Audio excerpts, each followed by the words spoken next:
नमस्कार, news state में आपका स्वागत है। मैं हूं आपके साथ लोकेंद्र त्यागी। आपके मुद्दे में आज बात करेंगे मध्य प्रदेश चुनाव की। दरअसल मध्य प्रदेश में बीजेपी ने 136 उम्मीदवारों को मैदान में उतार दिया। इसमें 24 कैबिनेट मंत्रियों को टिकट मिल चुका है, तो केंद्रीय मंत्रियों और सांसदों को भी उम्मीदवार बनाया गया।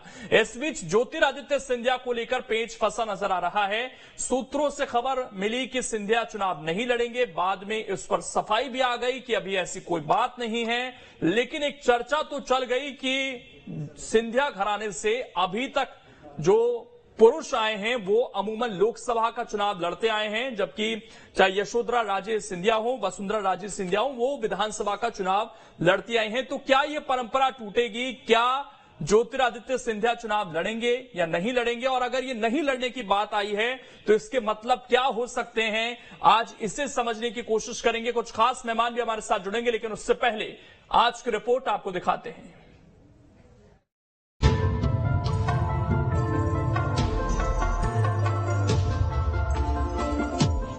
मध्य प्रदेश में बीजेपी ने अपनी लिस्ट में ज्यादातर नाम घोषित कर दिए हैं। केंद्रीय मंत्रियों और सांसदों को भी मैदान में उतार दिया गया है। कद्दावर नेताओं के नाम फाइनल हो चुके हैं, लेकिन इस बीच ज्योतिरादित्य सिंधिया के चुनाव लड़ने पर पेच अभी भी फंसा नजर आ रहा है। ऐसा इसलिए क्योंकि सूत्रों से जानकारी मिल रही है कि सिंधिया चुनाव नहीं लड़ेंगे। बताया जा रहा है कि गुरुवार को भोपाल में हुई बीजेपी कोर ग्रुप की मीटिंग में सिंधिया ने विधानसभा चुनाव लड़ने पर असहमति जताई है और चुनाव प्रचार में ज्यादा समय देने की बात कही है। अब ये सवाल उठ रहा है कि ऐसी क्या वजह है कि सिंधिया चुनाव नहीं लड़ेंगे। दरअसल सिंधिया के चुनाव लड़ने की चर्चा इसलिए हो रही थी क्योंकि शिवपुरी सीट से मंत्री यशोधरा राजे सिंधिया की सीट भी खाली करा ली गई है। उन्होंने स्वास्थ्य का हवाला देकर चुनाव लड़ने से इनकार किया है, तो इस सीट पर सिंधिया की दावेदारी की चर्चा जोरों पर है।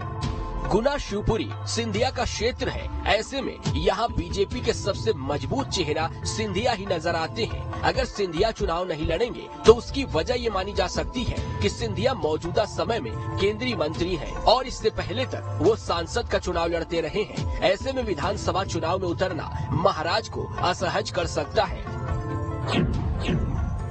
फिलहाल बता दें कि गुना शिवपुरी सिंधिया का गढ़ है। गुना शिवपुरी सीट पर पहला लोकसभा चुनाव 1957 में हुआ था। तब कांग्रेस की टिकट से राजमाता विजया राजे सिंधिया चुनाव जीती थी। इस सीट पर सिंधिया घराने का कब्जा हो गया था। इस सीट से ज्योतिरादित्य सिंधिया की दादी विजया राजे सिंधिया 6 बार जीती।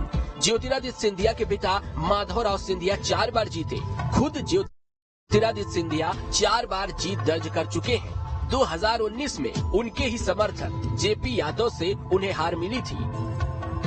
हालांकि फिर भी सिंधिया का दबदबा इस क्षेत्र में कम नहीं है। 2020 में बीजेपी में शामिल होने के बाद से वे केंद्रीय नागरिक उड्डयन मंत्री हैं। अब सिंधिया के ऊपर मध्य प्रदेश में बीजेपी को जिताने की जिम्मेदारी है। हालांकि चुनाव न लड़ने की खबरों के बीच उनको कांग्रेस की ओर से चुनौती भी मिलने लगी है। तो इतना भयभीत क्यों हो गए कि तुरंत ही पटाक्षेप करना पड़ा? इसका मतलब ये लगता है कि सिंधिया जी बहुत भयभीत हैं कि यदि गलती से भी उन पर टिकट थोप दिया गया तो उनको चुनाव लड़ना पड़ेगा, और जमीनी हालात उनको मुझे लगता है बहुत अच्छे से पता है। फिलहाल देखना होगा सिंधिया इस चुनौती को स्वीकार करते हैं। हालांकि सिंधिया चुनाव लड़ेंगे या नहीं, ये बीजेपी की 5वीं लिस्ट में साफ होगा। Team news state. और चर्चा करने के लिए खास मेहमान इस वक्त हमारे साथ जुड़ गए हैं। सबसे पहले परिचय करा देता हूं। दिनेश गुप्ता जी हैं, वरिष्ठ पत्रकार हैं। पंकज चतुर्वेदी जी हैं, प्रवक्ता हैं बीजेपी के। और संतोष गौतम जी हैं, उपाध्यक्ष हैं मीडिया सेल कांग्रेस के। आप तीनों का बहुत बहुत स्वागत है। पंकज जी, क्या स्थिति है? सिंधिया को लेकर चुनाव लड़ रहे हैं या नहीं लड़ रहे? लोकेन जी, भारतीय जनता पार्टी की प्रक्रिया बहुत स्पष्ट है। नाम कमल, पहचान कमल, निशान कमल। और इसका प्रतिनिधि कौन होता है, ये भारतीय जनता पार्टी का पार्लियामेंट्री बोर्ड जो हमारा केंद्रीय संगठन है वो तय करता है। और भारतीय जनता पार्टी में लोकेन जी एक भाव होता है, मूल भाव होता है कार्यकर्ता का भाव। 3 केंद्रीय मंत्रियों को जो मूलतः भारतीय जनता पार्टी के कार्यकर्ता है, उनसे संगठन ने कहा कि आपको चुनाव लड़ना है, विधानसभा चुनाव। उन्होंने तैयारी करी। 4 सांसदों से कहा तो जिस भी भारतीय जनता पार्टी के नेता कार्यकर्ता को समय काल परिस्थिति के आधार पर, रीति रणनीति के आधार पर संगठन जो दायित्व देगा, चाहे वो विधानसभा चुनाव लड़ने का हो, संगठन में काम करने का हो, केंद्र की कोई भूमिका हो, प्रांत की कोई भूमिका हो, वो कार्यकर्ता उस भूमिका का निर्वहन करता है। तो सिंधिया जी विधानसभा चुनाव लड़ेंगे या नहीं लड़ेंगे, ये भारतीय जनता पार्टी का पार्लियामेंट्री बोर्ड तय करेगा, और यदि पार्लियामेंट्री बोर्ड तय करता तो चुनाव लड़ेंगे और नहीं तय करता तो नहीं लड़ेंगे। लेकिन ये पंकज जी, क्या वास्तविक स्थिति आ रही है? कैलाश विजयवर्गीय तो कह चुके हैं ना इस बात को, अब उसमें तो कोई किंतु परंतु नहीं है कि मैंने तो तैयारी की थी, हेलीकॉप्टर से इतनी सभाएं करूंगा, सड़क से इतनी सभा करूंगा। सिंधिया को लेकर भी जो खबर आई वो यही आई कि अगर हम एक सीट पर रुक जाएंगे तो प्रचार कब करेंगे, हमारी जरूरत पूरे प्रदेश को है। अभी खबर आ रही है कि नरेंद्र सिंह तोमर जहां से उन्हें टिकट मिला दिमनी वहां पहुंच नहीं पाए हैं। तो क्या बड़े नेताओं को उतारकर विधानसभा चुनाव में फंसा दिया है कि भाई अपनी सीट देखें या प्रदेश को देखें? देखिए लोकेंद्र जी, क्या खबर आती है, जैसा आपकी पैकेज आने का सूत्रों के मुताबिक तो दो तो कंफर्म है ना सर, इसमें नरेंद्र सिंह तोमर का भी कंफर्म है और कैलाश विजयवर्गीय का भी कंफर्म है। नहीं सर, मैं तो वो जो बात बता रहा हूँ, जो आप कह रहे हैं ना कि सूत्रों के खबर सूत्रों के मुताबिक सिंधिया जी ने को लेकर चर्चा, वो आग्रह कर रहा हूँ मैं। तो नरेंद्र सिंह तोमर जी उस मुरैना संसदीय क्षेत्र से जहाँ दिमनी विधानसभा आती है, उससे आज की तारीख में सांसद है और केंद्रीय मंत्री है। और नरेंद्र सिंह तोमर जी उस सीट से मैं बहुत विनयपूर्वक आग्रह कर रहा हूं कि उस सीट से प्रचंड बहुमत से भारतीय जनता पार्टी के कमल चुनाव चिन्ह पर विजयश्री हासिल करने वाले हैं। वो इतने लोकप्रिय और बड़े राजनेता हैं जिनका अपने क्षेत्र में व्यापक जनसंपर्क है, और भारतीय जनता पार्टी के कोई भी नेता, लोकेश जी ऐसा, कैलाश जी भी बराबर दूसरे के प्रचार प्रसार कर रहे हैं, अपने क्षेत्र में गए इंदौर में और बाकी ये काम कर रहे हैं। तो ये नेता ऐसे हैं जिनका अपने अपने क्षेत्र में जीवन संपर्क न केवल अपने विधानसभा क्षेत्र में, बल्कि ये ऐसे नेता हैं जिनका पूरे मध्य प्रदेश में व्यापक प्रभाव है। तो मुझे ऐसा लगता है कि नरेंद्र सिंह तोमर जी हो, कैलाश जी हो, वो अपने विधायकों का क्षेत्र की रणनीति तय करने के लिए स्वतंत्र है, जानते हैं कि उनको कितना समय अपने क्षेत्र में देना है। तो इसलिए भारतीय जनता पार्टी, चाहे नरेंद्र सिंह जी हो, कैलाश जी हो, प्रहलाद पटेल जी हो, निवास से हमारे दूसरे केंद्रीय मंत्री फग्गन सिंह जी हो, तो लोग अपनी अपनी जीत को लेकर आश्वस्त है। जनता की कृपा और आशीर्वाद बीजेपी। मैं एक रिएक्शन दिनेश जी का लेता हूं, उसके बाद संतोष जी के पास आता हूं। दिनेश जी, अभी जो मध्य प्रदेश में स्थितियां हैं और सिंधिया को लेकर जिस तरह की खबरें आती हैं, क्योंकि भाई जब सबके नाम आ गए ऑलमोस्ट बड़े बड़े नेताओं के, तो उसमें सिंधिया को लेकर अभी तक पशोपेश अगर फंसा है, तो आपको क्या कारण उसके नजर आते हैं? नहीं, मुझे लगता है कि ये राजनीति में जो हम अनुमान और अटकलें लगाते हैं ना, ये पेच फंसने जैसी तो मुझे लगता है कि कोई बात होती तो अभी तक पेच निकल गए होते, क्योंकि इतने लोगों के जितने पेच थे, आप देखिए ना कि नरेंद्र सिंह तोमर हो या कैलाश विजयवर्गीय हो, पार्टी जो भारतीय जनता पार्टी और कांग्रेस में बहुत सारे व्यवहारिक फर्क हैं। और आप यदि पिछला कांग्रेस का भी देखोगे ना, ज्योतिरादित्य सिंधिया ने 18 का जो विधानसभा चुनाव नहीं लड़ा था, कमलनाथ जी ने भी नहीं लड़ा था। तो जो पार्टी को तय करना होता है कि उस वक्त क्या स्थिति है, और ज्योतिरादित्य सिंधिया अभी आपको कांग्रेसी शैली में दिखाई नहीं दे रहे होंगे कहीं भी, वो दिख रहे हैं भारतीय जनता पार्टी की शैली में। और उनका जो बयान भी है ना, जिसको वो उन्होंने यदि ये कहा है कि मैंने मना नहीं किया, मैं चुनाव लड़ने के लिए तैयार हूँ, तो उसको हम ये मान लें कि हाँ वो चुनाव लड़ाया जा रहा है, तो ये भी मुझे लगता है कुछ हमारा विश्लेषण एक तरफा भी हो सकता है, क्योंकि राजनीति में असंभव कुछ भी नहीं है। भारतीय जनता पार्टी हर उस अपॉर्चुनिटी को एक्सप्लोर कर रही है जिसमें वो सरकार बना सकती है।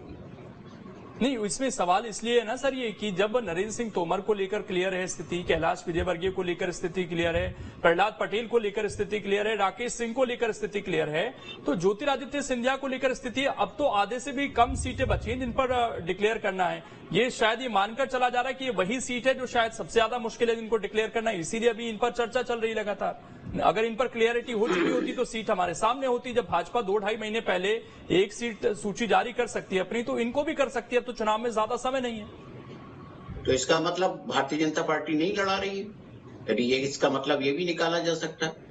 यदि इन सूचियों में नहीं है जिसमें नरेंद्र सिंह तोमर और दूसरे लोगों के नाम है, तो इसका मतलब भारतीय जनता पार्टी नहीं लड़ा रही। जब तक आखिरी नाम तक ना तय हो जाए, देखिए यदि मान लीजिए केवल 2 ही सीट होती है लोकेश जी, तो हम ये कह सकते थे कि पेच फंसा हुआ। अभी तो 94 सीटें हैं, तो अभी 94 सीटें 2 किस्तों में तो कम से कम आएंगी भारतीय जनता पार्टी, एक किस्त में तो नहीं लगता मुझे आएंगी। संतोष गौतम जी, तमाम बड़े चेहरे आ रहे हैं और सिंधिया सबसे ज्यादा नजर उन पर इसलिए क्योंकि वो आप लोगों को छोड़कर गए, वो चुनावी मैदान में अगर आते हैं तो तैयार हैं आप उस चीज के लिए? निश्चित रूप से हम पूरी तरह से तैयार हैं और कांग्रेस पार्टी की जीत वहां सुनिश्चित है, क्योंकि पिछली बार भी जब सिंधिया जी वहां से लोकसभा चुनाव लड़े थे तो शिवपुरी में लगभग 33,000 की लीड से वो हारे थे चुनाव। शिवपुरी विधानसभा की बात कर रहा हूं मैं। तो मैं समझता हूं कि भारतीय जनता पार्टी की स्थिति इस बार इसलिए नाजुक है क्योंकि सिंधिया जी इस माइंडसेट में ही नहीं कि कोई विधानसभा चुनाव लड़े, तो न तो वो कार्यकर्ताओं के बीच में गए इस बीच में, न उन्होंने किसी से कोई संपर्क रखा। तो हवाई नेता है सिंधिया जी, उड्डयन मंत्रालय उनके पास है। मैं नहीं समझता हूं कि जमीन पर आकर वो उस तरीके से काम कर सकते हैं। तो भारतीय जनता पार्टी इसीलिए पसोपेश में है कि कहीं सिंधिया को लड़ाकर वो सीट खो तो नहीं देगी। असमंजस इस बात का है, तो सिंधिया को लड़ाना से बड़ी बात है भारतीय जनता पार्टी की प्रतिष्ठा दांव पे लग जाएगी अगर सिंधिया जैसा बड़ा नेता भी उनका चुनाव हार जाए तो भारतीय जनता पार्टी जिनको जीत के काबिल समझती थी उनको उन्होंने मैदान में उतारा है, लेकिन देखा जा रहा है कि वही फंस गए चुनाव मैदान में। तो 8-8 रैलियां हेलीकॉप्टर से करने की बात कर रहे थे कैलाश विजयवर्गीय जैसे नेता, वो बाणगंगा के 8 नंबर गली में घूम रहे हैं, एक गली में परिश्रम कर रहे हैं, क्योंकि उनको मालूम है कि जो सामने वाला उम्मीदवार है उसने 5 वर्ष तक कोरोना काल में भी जनता की सेवा की। संजय शुक्ला नाम है उनका। तो मैं कह सकता हूं पूरे विश्वास के साथ कि जितने भी नेता हैं पूरी तरह से फंस गए। अभी आपने अपनी रिपोर्ट में बताया कि नरेंद्र सिंह तोमर वहां पहुंचे ही नहीं है दिमनी सीट पर प्रचार के लिए, तो नरेंद्र सिंह तोमर के सामने भी स्वाभाविक घबराहट है, क्योंकि इन्होंने जनता से, कार्यकर्ताओं से मंत्री बनने के बाद कोई संपर्क तो रखा ही नहीं। तो भारतीय जनता पार्टी की जो नाराज गुट है, जो कि सबसे बड़ा गुट है, शिवराज गुट और महाराज गुट से भी बड़ा गुट है, तो नाराज गुट इस इंतजार में बैठा है कि आइए हवाई नेताओं, हम आपको कैसा सबक सिखाएंगे, आप याद रखोगे। तो कांग्रेस के सामने तो बिल्कुल स्थिति स्पष्ट है। कांग्रेस परसों अपनी पहली लीड 100 से अधिक उम्मीदवारों की घोषित कर देगी और असमंजस अब इनमें है कि सिंधिया को लड़ाएं न लड़ाएं और कहीं प्रतिष्ठा की हानि तो न हो जाएगी सिंधिया की, ये सब चीजें हैं। और सिंधिया जी मैं पूरे विश्वास के साथ कह सकता हूं कि भारतीय जनता पार्टी के आला नेतृत्व से रिक्वेस्ट भी कर रहे होंगे कि मेरी प्रतिष्ठा को धूल में मिलाने के लिए मुझे टिकट मत दो, क्योंकि मैं जनता के बीच में गया ही नहीं हूं। तो मैं समझता हूं भारतीय जनता पार्टी पूरी तरह से पशुपेश में है और वो सोचेगी एक बार सिंधिया को मैदान में उतारने की। ये पंकज जी सवाल पूछा जा रहा है क्योंकि जब बड़े चेहरे सामने आए तो ये कहा गया कि ये बीजेपी कंफ्यूज करने की कोशिश कर रही है, यहां पर ये बताने की कोशिश नहीं कर रही कि हमारा चेहरा कौन होगा। और उसके बाद कैलाश विजयवर्गीय का बयान सामने आ जाता है कि भाई मैं केवल विधायक बनने के लिए तो चुनाव नहीं लड़ूंगा। इसके बाद गोपाल भार्गव का बयान सामने आ जाता है, वो भी कुछ इसी तरह का दावा करते हुए नजर आते हैं। अब इसमें एक धड़ा ये भी कह रहा है कि बेशक ये नेता कुछ भी कहें, लेकिन ज्योतिरादित्य सिंधिया जैसे नेता को पता है कि सीएम बनने के लिए जरूरी नहीं कि चुनाव ही लड़ा जाए, वो बाद में भी बन सकते हैं, लेकिन चुनाव हार गए तो उससे ज्यादा डैमेज हो जाएगा। तो क्या ये भी एक रणनीति हो सकती है, क्योंकि जब कोई खबर आती है सर मीडिया में तो उसके कुछ ना कुछ कारण होते हैं, कुछ ना कुछ उसमें एक मैसेज देने की कोशिश होती है, उनको नकारा नहीं जा सकता है बिल्कुल, क्योंकि राजनीति में बहुत सारी चीजें होती हैं और उनको फिर क्लेरिफाई करने की कोशिश की जाती है, लेकिन अंततः वो सच भी हो जाती हैं कई बातें। इसमें हम थोड़ा इंतजार कर लेंगे, लेकिन फिर भी जो कांग्रेस भी कह रही है और जो अलग अलग तरह से बातें सामने आ रही है कि सिंधिया के लिए शायद सेफ साइड यही है कि चुनाव ना लड़े इस बार, सीएम बनना होगा तो वैसे भी बन जाएंगे, कोई भी सीट खाली कर देगा उनके लिए, बहुत समर्थक है उनके। देखिए, लूट कांग्रेस, झूठ कांग्रेस, फूट कांग्रेस, तीनों कांग्रेस इस मध्य प्रदेश में है और तीनों कांग्रेस के वो नेता भारतीय जनता पार्टी के नेताओं के चुनाव लड़ने पर सवाल उठा रहे हैं जिनकी इतनी ताकत नहीं कि आज तक कमलनाथ जी का कैंडिडेट डिक्लेयर कर दें। दिग्विजय सिंह जी चुनाव लड़ने से मना कर चुके हैं, अरुण यादव डरकर मैदान छोड़कर भाग चुके हैं। जिनकी पार्टी के बड़े छोटे नेता कार्यकर्ता को चुनाव लड़ने पसीना आ रहा है, जिनको गुटबाजी, परिवारवाद और भ्रष्टाचार के चलते सूची जारी करने में दिक्कत आ रही है, किससे कितना माल लिया उसका सेटलमेंट चल रहा है। कमलनाथ की सूची को सुरजेवाला जी की सूची अलग है, सुरजेवाला जी उसको खारिज कर चुके हैं। ये स्थिति कांग्रेस पार्टी की है और वो कांग्रेस पार्टी राजनीतिक निर्लजता दिखाते हुए बीजेपी से सवाल कर रही है, अरे भाई साहब हमारे 136 प्रत्याशी मैदान में है, आपका एक ले आते मैदान में। सिंधिया जी की बात कर रहे थे, संपर्क नहीं है, क्या बुद्धि का अकाल है कांग्रेस पार्टी में? जरा देखो तो मेरे भाई, पिछले 3 महीनों में 90 से अधिक कार्यक्रम अकेले सिंधिया जी के हुए पूरे मध्य प्रदेश में। ना हो तो सोशल मीडिया चेक कर ले, पब्लिक डोमेन में उनके कार्यक्रम होते हैं भारतीय जनता पार्टी के। और लोकेश जी, यही विशेषता और विशिष्टता भारतीय जनता पार्टी की है कि भाजपा के नेता कार्यकर्ता सतत रूप से जनसंपर्क करते हैं, जनसंवाद करते हैं। कांग्रेस कहाँ है? हमारा कैंपेन चालू है सर, मुख्यमंत्री जी की सभाएं, अध्यक्ष जी की सभाएं बराबर चालू है, back to back media center BJP का भोपाल में चालू है, रोज पत्रकार वार्ता पर कांग्रेस के लूट, झूठ और फूट को अब लोग घेर रहे हैं। कांग्रेस कहाँ है सर? अभी गुटबाजी से ग्रस्त तो त्रस्त है कांग्रेस पार्टी, सूची जारी करने की ताकत नहीं। 15 तारीख के बाद तो मजबूरी है ना कि नॉमिनेशन शुरू हो जाएगा। नामांकन की प्रक्रिया संपन्न करना है। तो चुनाव लड़ने की औपचारिकता पूर्ण करने के लिए कांग्रेस पार्टी के लोग डिक्लेयर तो जरूर करेंगे, मजबूरी है, पर अभी हिसाब किताब सेटल हो रहा है कि किसने किसको कितना दिया, कौन कमलनाथ का आदमी। हम लोग कैडर बेस्ड पार्टी है सर, ये लीडर बेस्ड पार्टी है, लीडर चाहिए। तो आपकी कल आ रही है क्या सूची सर? हम ये मानकर चले कल सूची आ रही है बीजेपी की। सर लोकेन जी, क्या मजे की बात है सर कि हमारे 136 आ गए, हमसे सवाल कि हमारी सूची कब आ रही है। जिनके एक भी नहीं आए, जिन पता नहीं आएंगे कि नहीं आएंगे, इनके कैंडिडेट गा रहे हैं कि कब आओगे, इंतहा हो गई इंतजार की, कहीं देर ना हो, जैसे गाने चल रहे हैं सर नीम बना बनाकर। और आप हमसे पूछो सर कि आपकी कल आएगी परसों आएगी? नहीं, कल आ रही है कोई सूची? आपने कहा कि 15 तारीख के बाद तो मजबूरी है, तो बीजेपी अगर उस मजबूरी में नहीं है तो कल कोई आ रही है सर? बीजेपी सर दो अंतर है लोकेन जी। कांग्रेस की मजबूरी है, बीजेपी की मजबूती है। वो वहाँ मजबूरी है या मजबूती के साथ मैदान में हम तो 2 महीने पहले ले आए। पंकज जी एक बात बताइए सर, ये ठीक है कार्डर बेस्ड पार्टी, लेकिन एक कार्यकर्ता का भाव भी तो होता है। ये बड़े नेता चुनाव लड़ रहे हैं, इससे कार्यकर्ताओं का भाव क्या है और आपका भाव क्या है? क्या सिंधिया को चुनाव लड़ना चाहिए, नहीं लड़ना चाहिए? देखिए लोकेन जी, मैंने आपको स्पष्ट किया कि मूलभूत अंतर भाजपा कार्यकर्ता में और बाकी अन्य पार्टी के कार्यकर्ताओं में कि भाजपा का कार्यकर्ता राजनीतिक अभिलाषाएं नहीं रखता, आकांक्षा नहीं रखता, वो दल को और देश को देने का भाव रखता है। नहीं सर, ऐसा नहीं है ना। अभी देखिए कार्यालयों पर बीजेपी के प्रदर्शन हो रहे हैं, तमाम लोग आ रहे हैं। अच्छा टिकट का कई जगह विरोध हो रहा है सर, वो भी कार्यकर्ता है ना पार्टी के। तो मैंने तो आपका भाव पूछा सर, क्या आप भाव तो बता सकते हैं? उसमें तो उतनी लोकतांत्रिक आजादी होगी। आप लोकेन जी, भारतीय जनता पार्टी कार्यकर्ता का भाव वही भाव है जो संगठन कहेगा उस दायित्व का निर्वहन करेंगे, चाहे मैं हूं, मेरे जैसा छोटा कार्यकर्ता हो, नरेंद्र सिंह जी जैसा बड़ा नेता हो, कैलाश जी जैसा बड़ा कार्यकर्ता हो, सिंधिया जी जैसा बड़ा कार्यकर्ता हो, सब के सब शब्दशः उसका पालन करेंगे जो संगठन कहेगा। यही अंतर है कांग्रेस जैसे। और अभी सर आप इंतजार करना लोकेंद्र भाई, कोशिश करना कि इनकी सूची आ जाए तो ये पैनल जमाना सर। मैं पूछ लेता हूँ संतोष जी, आप सवाल तब तक शायद उठाने की स्थिति में नहीं है किसी भी नेता के, बीजेपी के, क्योंकि अभी आप बहुत पिछड़े हुए हैं। अभी तक आपका एक नाम सामने नहीं है सर, तो आप उनके नाम पे कैसे सवाल उठा रहे हैं? लोकेंद्र जी मेरी बात सुन लीजिए, हमको चुनाव जीतना है और 150 से अधिक सीटों के साथ बिना कैंडिडेट्स के चुनाव जीतना है क्या सर? सुन तो लीजिए पहले पूरी मेरी बात नहीं सुन रहे आप, बीच में टोक रहे पंकज जी को, आपने नहीं टोका। मैं ये कहना चाहता हूँ कि हमको सूची जारी करने की रेस नहीं जीतनी है, हमको विधानसभा के चुनाव जीतना है, इसमें अपनी सरकार बनाना है। सूची बनाने की रेस इनको मुबारक हो जीत, और असली जीत हमको मुबारक होगी, क्योंकि हमारे पास जिन को लड़ा रहा है हमने पहले ही संकेत दे दिए हैं। और सूची निश्चित रूप से 15 तारीख को जब जारी होगी तो ऐसे उसमें कैंडिडेट डिक्लेयर होंगे कि भारतीय जनता पार्टी को अपने आप समझ में आ जाएगा कि हमारी सूची क्या है। निश्चित रूप से हमारे सर्वे हुए हैं। अभी पंकज जी हमारी अंदरूनी राजनीति में झांक रहे थे कि कमलनाथ जी की सूची अलग है, रणदीप सुरजेवाला की सूची अलग है। इनको हमारी सूची के बारे में बड़ी जानकारी है, लेकिन ये जानकारी नहीं कि सिंधिया जी चुनाव लड़ रहे हैं कि नहीं लड़ रहे हैं। तो मैं समझता हूँ भारतीय जनता पार्टी जिस खोखली जमीन पर अपने हवाई किले बना रही है ना, ये खोखली जमीन धंसने वाली है। लेकिन आपको संतोष ये पता होगा कि राजनीति में परसेप्शन का बड़ा खेल है, और जब सूची देर से हो तो 2 मतलब निकलते हैं उसमें, और दोनों ही बड़े विपरीत जाते हैं। एक तो ये कि कैंडिडेट मिल नहीं रहा क्या, और दूसरा ये कि सिर्फ टबल ज्यादा है क्या, कि भैया कैसे उस विरोध जो होगा किसी के जारी होने से उसको कैसे कंट्रोल करें। लोकेंद्र जी बहुत अच्छी बात कही आपने, ये सुन लीजिए कि अगर इनको कैंडिडेट मिलते होते तो नरेंद्र सिंह तोमर, कैलाश विजयवर्गीय, प्रहलाद पटेल, फग्गन सिंह कुलस्ते और ज्योतिरादित्य सिंधिया के नाम पे तो है ना सर, ये विचार नहीं है। मैं बता रहा हूँ ये विचार नहीं होगा। आप क्या चाहते हैं?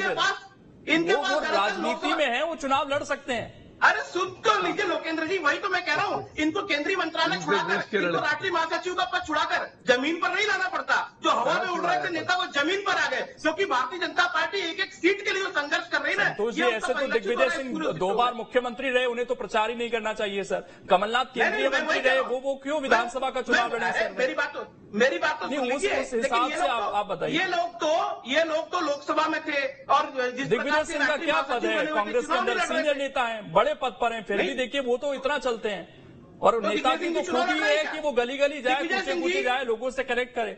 दिग्विजय सिंह जी राज्यसभा के सांसद है, वो चुनाव नहीं लड़ रहे हैं और अपनी पार्टी के स्टार प्रचारक है, जगह जगह जाके प्रचार करेंगे। लेकिन नरेंद्र सिंह तोमर जैसे, कैलाश विजयवर्गीय जैसे एक सीट के लिए जो भारतीय जनता पार्टी को संघर्ष करना पड़ रहा है, वो बता रहा है कि भारतीय जनता पार्टी की वास्तविक स्थिति क्या है। ये सोच रहे हैं कि कम से कम इसी बहाने 1 सीट मिल जाए, नरेंद्र सिंह तोमर के बहाने 1 सीट मिल जाए। ये पूरी तरह से घबराए हुए हैं। लेकिन फिर भी मुझे लग रहा है कि ज्योतिरादित्य सिंधिया चुनाव मैदान में उतरने की रिस्क नहीं लेंगे, क्योंकि अपने छोटे से कार्यक्रम। लेकिन दिनेश गुप्ता जी, डिबेट शुरू तो वहीं से होती है कि वो मैं आ रहा हूं पंकज जी, एक मिनट। ये डिबेट तो वहीं से शुरू होती है ना कि जब इतने सारे लोग आ गए तभी सिंधिया को लेकर एक विचार गया, नहीं तो उससे पहले शायद नहीं लोग सोच रहे थे कि वो चुनाव में उतरेंगे। आपका परसेप्शन क्या कहता है, ये जो बड़े नेता उतर रहे हैं, कुछ लोग तो ये मान रहे हैं कि ये कंफ्यूज कर रहे हैं, ये कलेक्टिव लीडरशिप के नाम पर जनता को ये बताने की कोशिश नहीं कर रहे कि हमारा फेस कौन है, इनका फायदा है। मैं एक मिनट प्लीज एक मिनट रुक जाइए दिनेश जी। तो इसका फायदा है या जब इतने सीनियर नेता, दूसरा परसेप्शन ये है कि जब ये उतरेंगे तो अपने आसपास के क्षेत्र को भी साधेंगे, उससे पार्टी को फायदा मिलेगा। तो सिंधिया की डिबेट भी यहीं से आई। और ग्वालियर एक वो इलाका है जहां बीजेपी कमजोर है, जहां पर लंबे समय बाद मेयर का सीट बीजेपी हार जाती है। जब सिंधिया पार्टी में आ जाते हैं उसके बावजूद जो उपचुनाव हुआ एक तरफा नहीं था सर, उसमें भी 8 सीटें कांग्रेस लेकर गई। तो क्या सिंधिया की जरूरत पड़ रही है इस चुनाव में, आपको क्या लगता है सर? नहीं, जो आपका दूसरा परसेप्शन है ना लोकेन जी, बहुत ज्यादा ठीक है। आप जो मैंने पहले भी कहा, यदि भारतीय जनता पार्टी वो कोई भी ऐसा एक भी रिस्क नहीं लेना चाहती जो 2018 को दोहराए।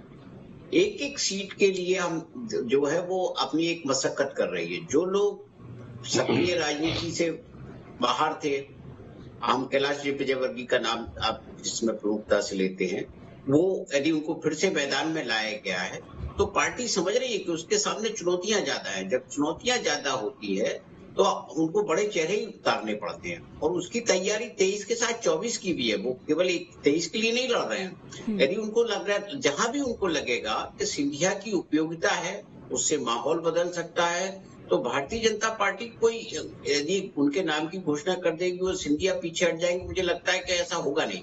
लेकिन यदि मेरा ऐसा मानना है लोकेन जी, यदि अभी तक सिंधिया को लड़ाना होता तो बाकी केंद्रीय मंत्रियों के साथ सिंधिया का नाम भी घोषित हो जाता है। इसको यशोधरा राजे सिंधिया से जोड़ना, मुझे लगता है ये लोगों की एक जो धारणा है ना कि वो नहीं लड़ रही इसलिए ज्योतिरादित्य सिंधिया लड़ेंगे, मुझे लगता है वो ज्यादा वाजिब नहीं है, क्योंकि वो दोनों की कॉन्स्टिट्यूंसी एरिया अलग अलग है।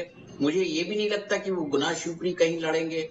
यदि पार्टी उनको लगेगा कि मालवा में लड़ना है तो मालवा में भी लड़ा सकती है, उनको लगेगा कि ग्वालियर चंबल जरूरी है तो वहां लड़ा सकती है।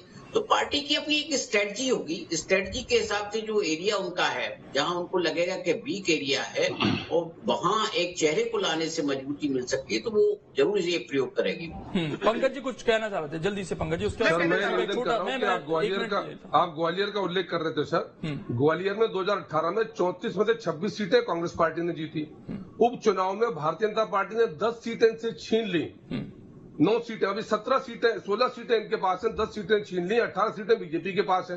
तो कहां सर खराब परफॉर्मेंस है? ग्वालियर नगर निगम की बात करें तो मेयर छोड़ के पार्षद बीजेपी के सर, जो बीजेपी के चुनाव चिन्ह पर जीते हैं, मेयर कैंडिडेट सिर्फ ग्वालियर में बीजेपी का लूज किया है, पार्षद ज्यादा है। उस चुनाव में इनकी जो सीटें थी 26 से, समय नहीं है सर, संतोष जी माफी चाह रहा हूं, समय नहीं दे पाऊंगा, समय खत्म हो गया। बहुत शुक्रिया आप सभी का जुड़ने के लिए, माफी चाह रहा हूं मैं संतोष जी, बहुत शुक्रिया आप सभी का जुड़ने के लिए और इस चर्चा का हिस्सा बनने के लिए। फिलहाल छोटा सा ब्रेक, खबरें लगातार